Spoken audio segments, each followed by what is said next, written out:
ओम शांति। 21 अप्रैल 2025। आज की मुरली।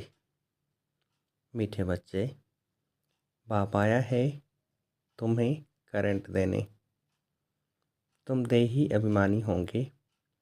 बुद्धि योग एक बाप से होगा तो करंट मिलती रहेगी। प्रश्न: सबसे बड़ा आसुरी स्वभाव कौन सा है जो तुम बच्चों में नहीं होना चाहिए? उत्तर: अशांति फैलाना। यह है सबसे बड़ा आसुरी स्वभाव। अशांति फैलाने वाले से मनुष्य तंग हो जाते हैं। वह जहाँ जाएंगे वहाँ अशांति फैला देंगे। इसलिए भगवान से सभी शांति का वर मांगते हैं। गीत। यह कहानी है दिवे और तूफान की। ओम शांति। मीठे मीठे सिकिलधे बच्चों ने गीत की लाइन सुनी। गीत तो यह भक्ति मार्ग का है, फिर उनको ज्ञान में ट्रांसफ़र किया जाता है। और कोई ट्रांसफ़र कर न सके, तुम्हारे में भी नंबरवार पुरुषार्थ अनुसार जान सकते हैं दीवा क्या है, तूफान क्या है। बच्चे जानते हैं आत्मा की ज्योत बुझाई हुई है। अब बाप आए हैं ज्योति जगाने लिए। कोई मरते हैं तो भी दीवा जलाते हैं, उसकी बड़ी खबरदारी रखते हैं। समझते हैं दीवा अगर बुझ गया तो आत्मा को अंधियारे में जाना पड़ेगा, इसलिए दीवा जलाते हैं। अब सतयुग में तो यह बातें होती नहीं, वहाँ तो सोजरे में होंगे, भूख आदि की बात ही नहीं। वहाँ तो बड़े माल मिलते हैं। यहाँ है घोर अंधियारा, छीछी दुनिया है ना। सब आत्माओं की ज्योति बुझाई हुई है। सबसे जास्ती ज्योत तुम्हारी बुझाई हुई है। खास तुम्हारे लिए ही बाप आते हैं। तुम्हारी ज्योत बुझा गई है, अब करंट कहाँ से मिले? बच्चे जानते हैं करंट तो बाप से ही मिलेगी। करंट जोर होती है तो बल्ब में रोशनी तेज हो जाती है। तो अभी तुम करंट ले रहे हो बड़ी मशीन से।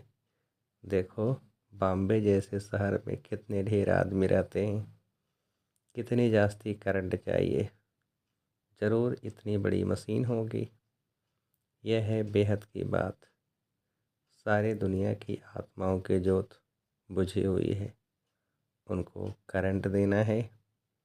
मूल बात बाप समझाते हैं। बुद्धि योग बाप से लगाओ, देही अभिमानी बनो। कितना बड़ा बाप है।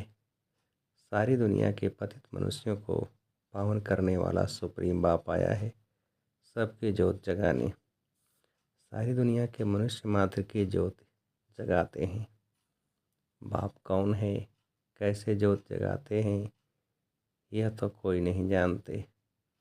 उनको ज्योति स्वरूप भी कहते हैं, फिर सर्वव्यापी भी कह देते हैं। ज्योति स्वरूप को बुलाते हैं क्योंकि ज्योति बुझ गई है। साक्षात्कार भी होता है अखंड ज्योति का। दिखलाते हैं। अर्जुन ने कहा मैं तेज सहन नहीं कर सकता हूँ, बहुत करंट है। तो अब इन बातों को तुम बच्चे अभी समझते हो। सबको समझाना भी यह है कि तुम आत्मा हो। आत्माएं ऊपर से यहाँ आती हैं। पहले आत्मा पवित्र है, उनमें करंट है, सतो प्रधान है। गोल्डन एज में पवित्र आत्माएं हैं, फिर उनको अपवित्र भी बनना है। जब अपवित्र बनते हैं तब गॉड फादर को बुलाते हैं कि आकर लिबरेट करो, अर्थात दुख से मुक्त करो। लिबरेट करना और पावन बनाना दोनों का अर्थ अलग अलग है। ज़रूर कोई से पतित बने हैं तब कहते हैं बाबा आओ, आकर लिबरेट भी करो, पावन भी बनाओ, यहाँ से शांति धाम ले चलो, शांति का वर दो। अब बाप ने समझाया है यहाँ शांत में तो रह नहीं सकते। शांति तो है ही शांति धाम में। सतयुग में एक धर्म, एक राज्य है तो शांति रहती है, कोई हंगामा नहीं। यहाँ मनुष्य तंग होते हैं अशांति से। एक ही घर में कितना झगड़ा हो पड़ता है। समझो स्त्री पुरुष का झगड़ा है तो माँ बाप बच्चे भाई बहन आदि सब तंग हो पड़ते हैं। अशांति वाला मनुष्य जहाँ जाएगा अशांति ही फैलाएगा, क्योंकि आसुरी स्वभाव है ना। अभी तुम जानते हो सतयुग है सुखधाम, वहाँ सुख और शांति दोनों है। और वहाँ परम धाम में तो सिर्फ शांति है, उनको कहा जाता है स्वीट साइलेंस होम। मुक्ति धाम वालों को सिर्फ इतना ही समझाना होता है, तुमको मुक्ति चाहिए ना तो बाप को याद करो। मुक्ति के बाद जीवन मुक्ति जरूर है। पहले जीवन मुक्त होते हैं, फिर जीवन बंध में आते हैं। आधा आधा है ना। सतो प्रधान से फिर सतो रजो तमो में जरूर आना है।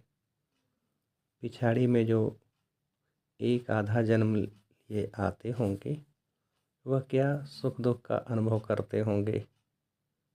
तुम तो सारा अनुभव करते हो। तुम जानते हो इतने जन्म हम सुख में रहते हैं, फिर इतने जन्म दुख में होते हैं। फलाने फलाने धर्म दुनिया में आ नहीं सकते, उनका पार्ट ही बाद में है। भल नया खंड है उनके लिए, जैसे कि वह नई दुनिया है। जैसे बौद्धिक खंड क्रिश्चियन खंड नया हुआ ना, उनको भी सतो रजो तमो से पास करना है। झाड़ में भी ऐसे होता है ना, आहिस्ते आहिस्ते वृद्धि होती जाती है। पहले जो निकले वह नीचे ही रहते हैं। देखा है ना नए नए पत्ते कैसे निकलते हैं, छोटे छोटे हरे पत्ते निकलते रहते हैं। फिर बौर यानी फूल निकलता है। नया झाड़ बहुत छोटा होता है। नया बीज डाला जाता है, उनकी पूरी परवरिश नहीं होती तो सड़ जाता है। तुम भी पूरी परवरिश नहीं करते हो तो सड़ जाते हैं। बाप आकर मनुष्य से देवता बनाते हैं, फिर उसमें नंबरवार बनते हैं। राजधानी स्थापन होती है ना, बहुत फेल हो पड़ते हैं। बच्चों की जैसी अवस्था है ऐसा प्यार बाप से मिलता है। कई बच्चों को बाहर से भी प्यार करना होता है। कोई कोई लिखते हैं बाबा हम फेल हो गए, पतित बन गए। अब उनको कौन हाथ लगाएगा, वह बाप के दिल पर चढ़ नहीं सकते। पवित्र को ही बाबा वर्षा दे सकते हैं। पहले एक एक से पूरा समाचार पोता मिल लेते हैं। जैसी अवस्था वैसा प्यार। बाहर से भल प्यार करेंगे, अंदर जानते हैं ये बिल्कुल ही बुद्धू हैं, सर्विस कर नहीं सकते। ख्याल तो रहता है ना, अज्ञान काल में बच्चा अच्छा कमाने वाला होता है तो बाप भी बहुत प्रेम से मिलेगा। कोई इतना कमाने वाला नहीं होगा तो बाप का भी इतना प्यार नहीं रहता। तो यहाँ भी ऐसे है, बच्चे बाहर में भी सर्विस करते हैं ना। भल कोई भी धर्म वाला हो, उनको समझाना चाहिए। बाप को लिबरेटर कहा जाता है ना। लिबरेटर और गाइड कौन है, उनका परिचय देना है। सुप्रीम गॉड फादर आते हैं, सबको लिबरेट करते हैं। बाप कहते हैं तुम कितने पतित बन गए हो, प्योरिटी है नहीं, अब मुझे याद करो।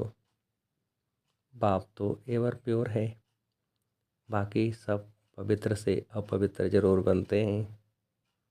पुनर्जन्म लेते लेते उतरते आते हैं। इस समय सब पतित हैं, इसलिए बाप राय देते हैं बच्चे तो मुझे याद करो तो पावन बन जाएंगे। अब मौत तो सामने खड़ा है, पुरानी दुनिया का अब अंत है। माया का पाप कितना है, इसलिए मनुष्य समझते हैं यह तो स्वर्ग है। एरोप्लेन, बिजलियाँ आदि क्या क्या हैं, यह है सब माया का पाप। यह अब खत्म होना है, फिर स्वर्ग की स्थापना हो जाएगी। ये बिजलियाँ आदि सब स्वर्ग में तो होते हैं, अब यह सब स्वर्ग में कैसे आएंगे? जरूर जानकारी वाला चाहिए ना। तुम्हारे पास बहुत अच्छे अच्छे कारीगर लोग भी आएंगे। वह राजाई में तो आएंगे नहीं, फिर भी तुम्हारी प्रजा में आ जाएंगे। इंजीनियर आदि सीखे हुए अच्छे अच्छे कारीगर आएंगे। यह फैशन सारा बाहर विलायत से आता जाता है, तो बाहर वालों को भी तुम्हें शिव बाबा का परिचय देना है। बाप को याद करो। तुमके भी योग में रहने का ही पुरुषार्थ बहुत करना है। इसमें ही माया के तूफान बहुत आते हैं। बाप सिर्फ कहते हैं माँ में कम याद करो। यह तो अच्छी बात है ना। क्राइस्ट भी उनकी रचना है। रचयिता सुप्रीम सोल तो एक ही है, बाकी सब है रचना। वर्षा रचता से ही मिलता है। ऐसे ऐसे अच्छे पॉइंट्स जो हैं वह नोट करने चाहिए। बाप का मुख्य कर्तव्य है सबको दुख से लिबरेट करना। वह सुख धाम और शांति धाम का गेट खोलते हैं।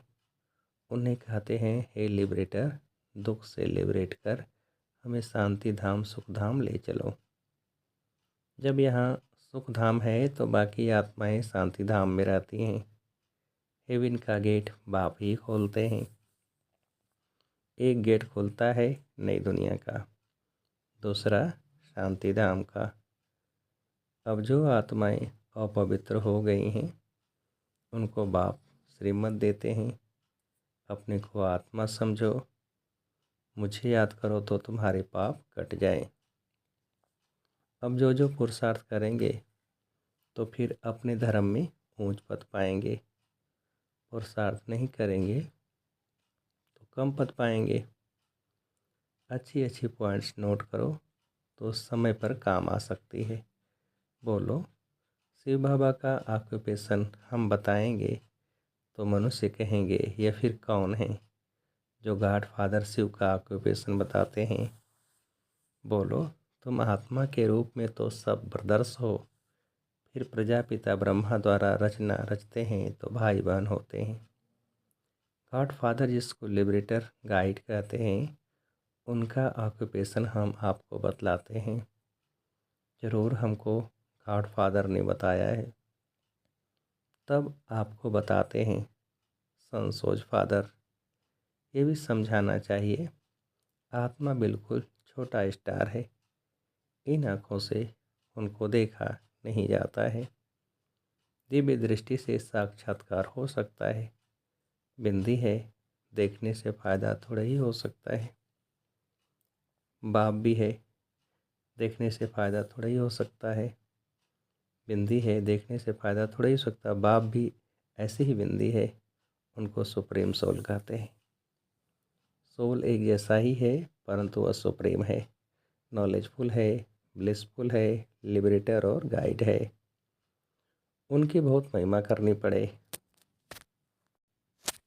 ज़रूर बाप आएंगे तब तो साथ ले जाएंगे ना। नॉलेज आकर नॉलेज देंगे, बाबा ही बतलाते हैं। आत्मा इतनी छोटी है, मैं भी इतना हूँ। नॉलेज भी ज़रूर कोई शरीर में प्रवेश कर देंगे। आत्मा के बाजू में आकर बैठूँगा, मेरे में पावर है। आर्गन्स मिल गए तो मैं धनी हो गया। इन आर्गन्स द्वारा बैठ समझाता हूँ। इनको एडम भी कहा जाता है। एडम है पहला पहला आदमी, मनुष्यों का सिजरा है ना। यह माता पिता भी बनते हैं। इनसे फिर रचना होती है पुराना, परंतु एडाप्ट किया है। नहीं तो ब्रह्मा कहाँ से आया? ब्रह्मा के बाप का नाम कोई बताए? ब्रह्मा विष्णु शंकर, ये किसकी रचना तो होगी ना। रचयिता तो एक ही है। बाप ने तो इनको एडाप्ट किया है। ये इतने छोटे बच्चे बैठ सुनाए तो कहेंगे यह तो बहुत बड़ी नॉलेज है। जिन बच्चों को अच्छी धारणा होती है उन्हें बहुत खुशी रहेगी, कभी उबासी नहीं आएगी। कोई समझने वाला नहीं होगा तो उबासी देता रहेगा। यहाँ तो तुमको कभी उबासी नहीं आनी चाहिए। कमाई के समय कभी उबासी नहीं आती है। ग्राहक नहीं होंगे, धंधा ठंडा होगा तो उबासी आती रहेगी। यहाँ भी धारणा नहीं होती है। कोई तो बिल्कुल समझते नहीं हैं, क्योंकि देह अभिमान है। देही अभिमानी हो बैठ नहीं सकेंगे। कोई न कोई बाहर की बातें याद आ जाएंगी। पॉइंट्स आदि भी नोट नहीं कर सकेंगे। सुरूर बुद्धि झट नोट करेंगे। यह पॉइंट्स बहुत अच्छी हैं। स्टूडेंट्स की चलन भी टीचर को देखने में आती है ना। सेंसिबल टीचर की नज़र सब तरफ फिरती रहती है। तब तो सर्टिफिकेट देते हैं पढ़ाई का। मैनर्स का सर्टिफिकेट निकालते हैं, कितना absent रहा वह भी निकालते हैं। यहाँ तो भल प्रेजेंट होते हैं परंतु समझते कुछ नहीं, धारणा होती नहीं। कोई कहते हैं बुद्धि डल है, धारणा नहीं होती। बाबा क्या करेंगे? यह तुम्हारे कर्मों का हिसाब किताब है। बाप तो तदबीर एक ही कराते हैं, तुम्हारी तकदीर में नहीं है तो क्या करेंगे? स्कूल में भी कोई पास कोई फेल होते हैं। यह है बेहद की पढ़ाई जो बेहद का बाप पढ़ाते हैं। और धर्म वाले गीता की बात नहीं समझेंगे। निसंदेह समझाना पड़ता है। पहले पहले ऊंच ते ऊंच बाप का परिचय देना पड़ता है। वह कैसे लिबरेटर गाइड है। हेवन में यह विकार होते नहीं। इस समय इनको कहा जाता है शैतानी राज्य। पुरानी दुनिया है ना, इनको गोल्डन एजड नहीं कहेंगे। नई दुनिया थी, अब पुरानी हुई है। बच्चों में जिनको सर्विस का शौक़ है तो पॉइंट्स नोट करना चाहिए। अच्छा, मीठे मीठे से खेलते बच्चों प्रति माता पिता बाप दादा का याद प्यार और गुड मॉर्निंग। रूहानी बाप की रूहानी बच्चों को नमस्ते। हम रूहानी बच्चों की रूहानी बाप को नमस्ते। धारणा के लिए मुख्य सार पहले पॉइंट, पढ़ाई में बहुत बहुत कमाई है, इसलिए कमाई खुशी खुशी से करनी है। पढ़ते समय कभी उबासी आदि न आए। बुद्धि योग इधर उधर न भटके। पॉइंट्स नोट कर धारणा करते रहो। दूसरी पॉइंट, पवित्र बन बाप के दिल का प्यार पाने का अधिकारी बनना है। सर्विस में होशियार बनना है। अच्छी कमाई करनी और करानी है। वरदान, मर्जीवा जन के स्मृति से सर्व कर्म बंधनों को समाप्त करने वाले कर्मयोगी भव। विस्तार, यह मर्जीवा दिव्य जन्म कर्म बंधनी जन्म नहीं, यह कर्मयोगी जन्म है। इस अलौकिक दिव्य जन्म में ब्राह्मण आत्मा स्वतंत्र है, न कि परतंत्र। यह देह लोन में मिली हुई है सारे विश्व की सेवा के लिए। पुराने शरीरों में बाप शक्ति भरकर चला रहे हैं। जिम्मेवारी बाप की है, न कि आपकी। बाप ने डायरेक्शन दिया है कि कर्म करो, आप स्वतंत्र हो, चलाने वाला चला रहा है। इसी विशेष धारणा से कर्म बंधनों को समाप्त कर कर्मयोगी बनो। स्लोगन, समय की समीपता का फाउंडेशन है बेहद की वैराग्य वृत्ति। अव्यक्त सारे कंबाइंड रूप की स्मृति से सदा विजयी बनो। जितना जितना याद में रहेंगे उतना अनुभव करेंगे कि मैं अकेला नहीं, लेकिन बाप दादा सदा साथ है। कोई भी समस्या सामने आए तो यही स्मृति में रहे कि मैं कंबाइंड हूँ, तो घबराएंगे नहीं। कंबाइंड रूप की स्मृति से कोई भी मुश्किल कार्य सहज हो जाएगा। अपने सब बोझ बाप के ऊपर रख स्वयं हल्के हो जाओ। सदा अपने को खुशनसीब अनुभव करेंगे और फरिश्ते के समान नाचते रहेंगे। ओम शांति।